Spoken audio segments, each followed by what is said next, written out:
এই পাথরের ভিতর থেকে একটা উট বাহির করতে হবে। সালেহ আলাইহিস সালাতু ওয়াস সালাম আল্লাহর পয়গম্বর হাত তুলে দোয়া করে, রব্বুল আলামিন, আমার কওমের লোকেরা তো মূর্তি পূজা করে, এই 5টা মূর্তির সঙ্গে তারা অনেক কিছু চেয়েছে কিন্তু আশা পূরণ করে নাই।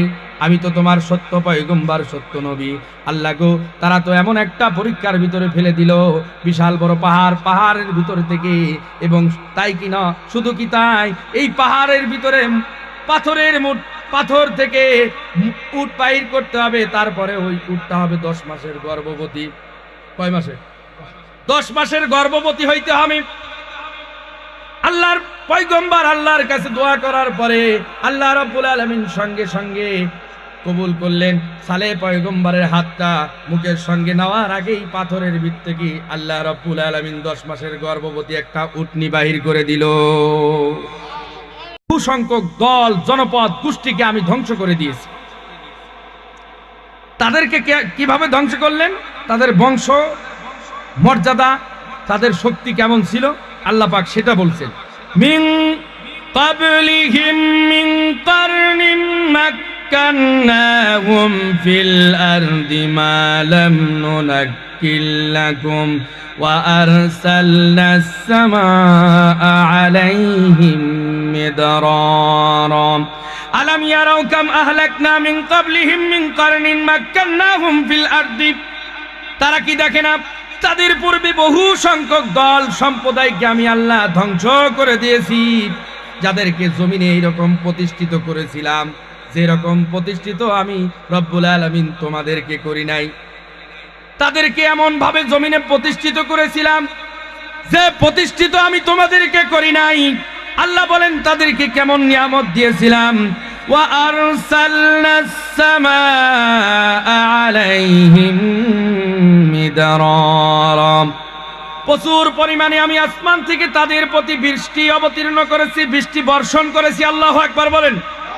আল্লাহ রাব্বুল আলামিন বলেন, ও নবী, আপনি আপনার উম্মতদেরকে বলেন, তাদেরকে আমি আপনার উম্মতের পূর্বে যে সমস্ত দল সম্প্রদায়কে আমি ধ্বংস করেছিলাম, ওই সমস্ত দল সম্প্রদায়কে এত শক্তি দিয়েছিলাম, এত কুওয়াত দিয়েছিলাম, শরীরের গঠন দিয়েছিলাম।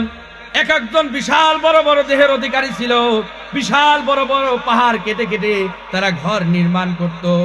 তারা বিশাল বড় বড় 40 টন এক একটা পাথরের ওজন, এই পাথরগুলো একা উঁচা করে বিল্ডিং গাঁথত। আল্লাহু আকবার বলেন।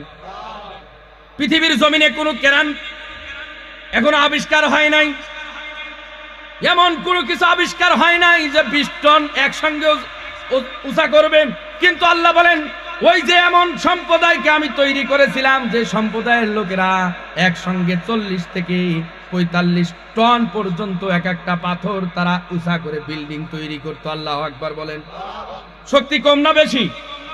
এমন শক্তি পৃথিবীর কোন আমাদের উম্মতি মুহাম্মাদির, পৃথিবীর কোন উম্মতি মুহাম্মাদিকে দেওয়া হয় নাই। কিন্তু নবীকে বলেন, নবী আপনার উম্মতকে আপনি বলেন, সতর্ক করেন, তাদেরকে আমি এত শক্তিশালী হওয়ার পরেও আমি জমিনের ভিতরে ধ্বংস করে দিয়েছিলাম। কি করছে? ধ্বংস করেছিলাম। কেন? হযরতে সালেহ আলাইহিস সালাতু ওয়াস সালামের কথা কোরআনুল কারিমে এসেছে। হযরতে সালেহ পয়গম্বর নবী করে যখন জমিনে প্রেরণ করা হয়, তার কওমের লোকের কাছে যখন আসলো, এসে বর্ণনা করেন, হে আমার কওমের লোকেরা, তোমরা এক আল্লাহর ইবাদত করো, তোমরা আল্লাহর সঙ্গে কাউকে শরীক স্থাপন করবে না।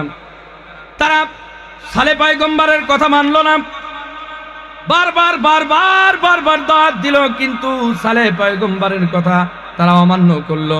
অমান্য করার পরে সালেহ পয়গম্বরকে বলে, সালেহ পয়গম্বর, তুমি যে আমাদের কাছে এসে দাওয়াত দাও, আল্লাহ এক, আল্লাহ ছাড়া কোনো মাবুদ নাই, আমাদের যে 5টা যে মূর্তির ইবাদত করি, এই মূর্তির ইবাদত থেকে কেন তুমি আমাদের বিরত রাখো? কারণ আমার বাপ দাদারা এই 5টা মূর্তির ইবাদত করত। কয়টা মূর্তি ছিল? 5টা মূর্তির ইবাদত করত। এই 5টা মূর্তির ইবাদত থেকে কেন তুমি এক আল্লাহর দিকে দাওয়াত দাও? এই কথা তো আমরা মানতে পারি না। চলো এই আমরা 5টা মূর্তির কাছে প্রার্থনা করব। আমাদের মূর্তি যদি কথা বলে তাহলে মানব এই মূর্তিগুলো ভুয়া, আর যদি তোমার আল্লাহ তোমার কথা শুনে আমরা মনে করব তোমার আল্লাহই সত্য। সালেহ পয়গম্বরকে নেওয়া হলো একটা মেলার ভিতরে, 5টা মূর্তির সামনে দাঁড়ায়া তার অনুসারীদেরকে বলা হলো, ঠিক আছে 5টা মূর্তি যেহেতু আছে, তোমরা এই 5টা মূর্তির কাছে তোমরা চাও। একে একে 5টা মূর্তির কাছে চাওয়া শুরু করলো। মূর্তি কি কিছু দেয়? আরো জোরে কথা কয় না কে? এই মূর্তি কিছু দিতে পারে না। সালেহ আলাইহিস সালাতু ওয়াস সালাম যখন দেখলেন সবাই চাওয়া শেষ হয়ে গেল, তখন বলে, ঠিক আছে তোমাদের মূর্তি তো কিছুই দিতে পারলো না। এইবার ওই সালেহ পয়গম্বরের অনুসারীরা বলেন, ও সালেহ, তুমি তোমার আল্লাহর কাছে চাও। কি চাবা? বলে যে এই যে বিশাল বড় একটা পাহাড় দেখা যায়, এই পাথরের পাহাড় থেকে একটা উটনি বাহির করতে হবে।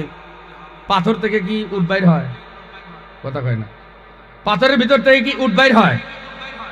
এই পাথরের ভিতর থেকে একটা উট বাহির করতে হবে।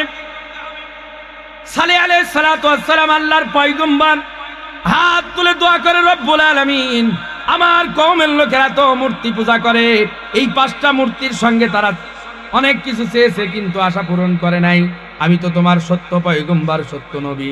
আল্লাহ গো, তারা তো এমন একটা পরীক্ষার ভিতরে ফেলে দিল, বিশাল বড় পাহাড়, পাহাড়ের ভিতর থেকে, এবং তাই কি না, শুধু কি তাই, এই পাহাড়ের ভিতরে পাথর থেকে উট বাহির করতে হবে। তারপরে ওই উটটা হবে 10 মাসের গর্ভবতী। কয় মাসে? 10 মাসের গর্ভবতী হইতে হবে। আল্লাহর পয়গম্বর আল্লাহর কাছে দোয়া করার পরে আল্লাহ রাব্বুল আলামিন সঙ্গে সঙ্গে কবুল করলেন।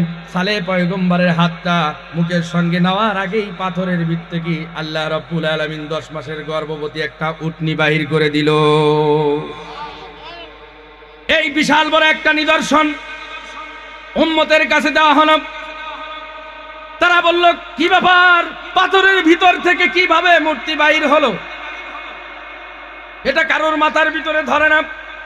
সালেহ আলাইহিস সালাতু ওয়াস সালাম বলেন, এবার আমার ওয়াদা পূরণ করেছি, এবার তোমাদের ওয়াদা হলো তোমরা আমার উপরে ঈমান আনো, আল্লাহর উপরে ঈমান আনো, মূর্তির ইবাদত আর করা যাবে না। সালেহ আলাইহিস সালাতু ওয়াস সালামকে বলেন, ঠিক আছে আমরা আরো কিছুদিন সময় নেই, দেখি কি হয়। মানে তারা কথা রাখলো না। এদিকে মূর্তি, পাথরের ভিতর থেকে মূর্তি বাহির করে হাজির। কিছুদিন আবার অনেকে বলতেছে, মূর্তি তো বাহির করলেন, ঠিক আছে, এই মূর্তির ভিতরে মূর্তি কি বলে, পাথর থেকে তো আপনি উটনি বাহির করলেন, এই উটনি থেকে এবার দুধ দোয়া দেখেন কি কায়দা। উট তো বাহির হইলো, এবার এখান থেকে দুধ দহন করেন, আমরা দেখি খাই। ঈমান আনে নাই, দুধ দহন করে এরপরে পরীক্ষা করতে চায়। এরপরে সালেহ আলাইহিস সালাতু ওয়াস সালাম বলে, ঠিক আছে তোমাদের হাড়ি পাতিল যা আছে সব নিয়ে আসো। পাতির হালে সব কিছু নিয়ে এসে হাজির। দোয়াইতে দোয়াইতে সমস্ত সবার পাতির হালে সব কিছু, হাড়ি পাতিল যা আছে চারি মারি সব শেষ হয়ে গেছে। এরপরে দুধ বাইর হয়, বাইর হয়, বাইর। আল্লাহু আকবার কন্যা। এরপরে কিন্তু ঈমান আনে নাই। আনছে? ঈমান আনে।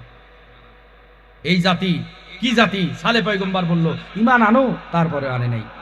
পরবর্তীতে কি হলো? আল্লাহ রাব্বুল আলামিন বলছে, ও নবী আপনি বলেন এই উটের গায়ে কেউ যেন হাত না দেয়। উটের গায়ে কি করে? কেউ যেন খারাপ নিয়তে হাত না দেয়। লম্বা ঘটনা। খারাপ নিয়তে কেউ যেন হাত না দেয়।